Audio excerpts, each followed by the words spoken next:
నిజం చెప్తున్నాను. ఈ జనరేషన్‌లో పిల్లలైతే చాలా అదృష్టవంతులు. ఎందుకంటే మేము చదువుకునే రోజుల్లో ప్రేమతో పాటు నాన్నంటే భయం గూడా ఉంటుండే. ఈ జనరేషన్‌లో పిల్లలైతే మనల్ని అడగరు. వాళ్ళ నాన్ననే అడుగుతారు ఏదైనా కావాలంటే. అది గూడా డేర్‌గా అడుగుతారు. మమ్మీకి చెప్తే కొడుతుందని జెప్పేసి డైరెక్ట్‌గా నాన్ననే అడుగుతారు. కానీ మన జనరేషన్‌లో మాత్రం అన్నని ఏదైనా అడగాలంటే అమ్మకి చెప్పి అడిగిపిచ్చేది. లేదంటే అమ్మ కొంగుచాటు నుండి మరీ అడిగేవాళ్ళం. మీలో ఎంతమందికి గుర్తుంది ఇట్లా? కానీ ఇప్పుడు పిల్లలు ఏం అడిగినా అడగకపోయినా అన్నీ పిల్లలకివ్వాలనే తపన ప్రతి నాన్నలో కనిపిస్తుంది. చూస్తున్నారు కదా! నాన్న కూతురు ఇక్కడ చిన్న పిల్లాడిని చేసి మరీ ఆడుకుంటుందనమాట. వాళ్ళ నాన్న గూడా ఓపికగా ఆడుతున్నాడు.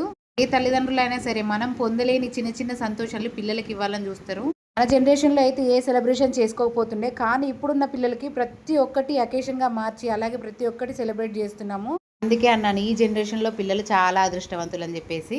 ప్రతి తల్లికి ఉంటది కూతురుతో ఆడాలని జెప్పేసి. కానీ ఇంట్లో పనులన్నీ చేసి అలసిపోతా ఉంటది గదా! సో, అందుకే పిల్లలు నాన్నకి ఎక్కువ కనెక్ట్ అవుతా ఉంటారు. వీడియో నచ్చితే like and subscribe. Thank you for watching.